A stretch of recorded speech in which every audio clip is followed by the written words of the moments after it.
Bueno, vamos a hablar de esta obra de Carmen Anthony, hace una criminología feminista. Puntualmente lo que vamos a hablar es de el primer artículo de la segunda parte del libro. La segunda parte se llama Género, y en este primer artículo que presenta en esa parte, lo que hace la autora es presentar la criminología, la victimología y los movimientos feministas. Más bien vendría a ser un llamado a reconceptualizar aquellas cuestiones que tienen que ver con la agenda criminológica feminista y de género. Bueno, puntualmente lo que dice la autora es que los movimientos criminológicos se vieron afectados por los movimientos de mujeres y los planteamientos que se hicieron originariamente allí. O sea, los movimientos de mujeres comenzaron presentando un montón de cuestiones vinculadas a planteamientos feministas, y esto terminó impactando de algún modo en la criminología, generando un movimiento propio, que es un movimiento criminológico de género o feminista.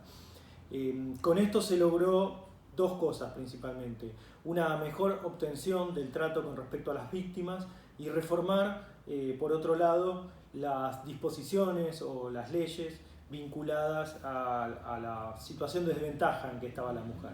En este sentido, también ha quedado al descubierto las formas de legitimación de la violencia y la discriminación que existían contra la mujer. Todos estos logros, digamos, también impactaron en otro tipo de logros que tienen que ver con espacios destinados a la recepción de mujeres víctimas de delitos, como son, por ejemplo, las comisarías de la mujer y de los menores, los centros de atenciones a las víctimas, etcétera, etcétera. De algún modo, todo esto, dice la autora, logró morigerar el proceso de criminalización secundaria en que se veía afectada la mujer víctima de delitos. Si rastreamos a lo largo de la historia de la criminología, vemos que por 1950 más o menos se empiezan a formar los primeros estudios victimológicos.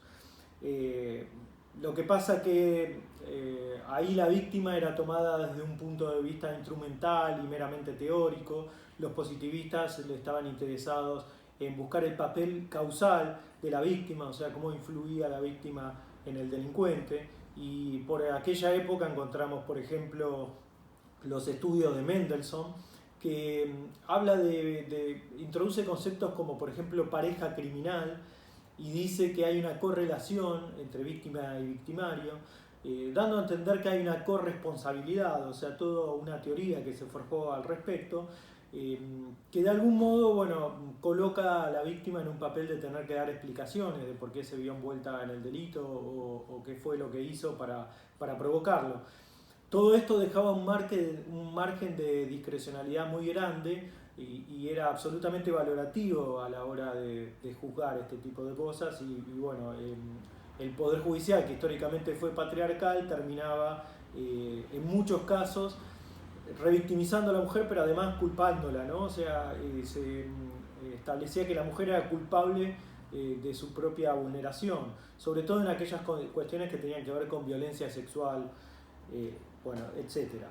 Bueno, lo que señala la autora también es que históricamente el mundo delictual es el mundo del varón, en todos los sentidos, ¿no? Porque está pensado para el varón, pero además el varón es quien dicta las normas, quien reglamenta las conductas delictivas, y esto coloca a la mujer en una situación absolutamente de desventaja. Recién para 1980 aparecen ciertas corrientes del feminismo que empiezan de algún modo a contrastar la idea o a ponerla en duda, de que las mujeres corren menos riesgo de ser víctimas de delito. Esto genera una ampliación en los estudios de victimización con las corrientes feministas, y sobre todo con postulados muy fuertes y muy radicales. Por ejemplo, se empieza a manifestar la oposición a aquella concepción de Lombroso, de que la prostituta era el símbolo de la desviación femenina. Bueno, todas estas cosas empiezan a ser denunciadas, y se dice que en realidad la prostituta, lejos de eso, todo lo contrario, es un símbolo de victimización. Se empieza a concebir la idea de que o se corre el manto, y se empieza a ver que hay toda una infraestructura por detrás de esa explotación sexual de la mujer que ejerce la prostitución. Hay una infraestructura machista, que a su vez no es perseguida, no es criminalizada, digamos. Todo esto, todos estos planteamientos generaron una influencia muy grande y logros muy grandes en materia de derechos humanos. Por ejemplo, se dio a luz, digamos, se reconoció en la Convención sobre la Eliminación de todas las formas de discriminación contra la mujer, todas estas cuestiones que estamos planteando. También bueno, salió la Convención de Belém do Pará, también en los convenios sobre tratas y explotación de prostitución ajena, etc. Digamos, son varias las legislaciones en este sentido en materia de derechos humanos que han reconocido todas estas cuestiones.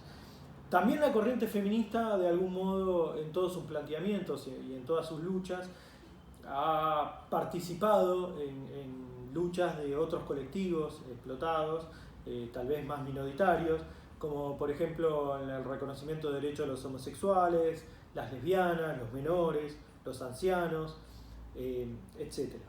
Bueno, por otro lado, lo que señala la autora, y considero que me parece que es muy interesante para analizarlo, es el dilema que tienen las corrientes feministas hoy en día con las corrientes de derecho penal mínimo. En este sentido, digamos, hay cierta corriente del feminismo, tal vez mayoritaria, tal vez no, pero que lucha y considera que los atentados contra las mujeres deberían ser considerados como violaciones a los derechos humanos, o sea que lo son y deberían ser reconocidos como tales. En este sentido, el derecho penal para estas corrientes feministas aparece como el medio de protección eficaz para las mujeres que se encuentran en una situación de absoluta desventaja con respecto del hombre. Por otra parte, la intervención del Estado de algún modo subsanaría el desequilibrio de poder que existe entre los géneros. Y después, por otro lado, también se resalta la función simbólica que tiene el derecho penal y que esto es muy importante, ¿no? Como cara a la sociedad. Hay otras corrientes del feminismo que, bueno, más propensas a un derecho penal mínimo o menos punitivo, que plantean la implementación de salidas de medidas alternativas al proceso como una alternativa posible. Bueno, esto es un dilema, como dije, que no está resuelto y que es interesante pensarlo. Por último, la autora, como dije al principio, señala cuál es la situación de América Latina con respecto a estos planteamientos feministas. En este sentido, dice que América Latina se encuentra totalmente alejada de alcanzar aquellos logros que se plantearon en los movimientos feministas y de mujeres. En este sentido, sí es cierto que hubo cambios importantes en la legislación y también hubo medidas de protección muy importantes que se fueron implementando. Hubo una mejora en los centros de atención. También han aparecido o han florecido una serie de mecanismos no adversariales de resolución del conflicto que son muy positivos para el tratamiento de la temática de género. Pero bueno, en concreto hay más avance teórico que práctico, ¿no? Lo más importante de todo, que señala la autora y que hay que destacar, es que gracias a todos estos movimientos se rompió la invisibilización del tema.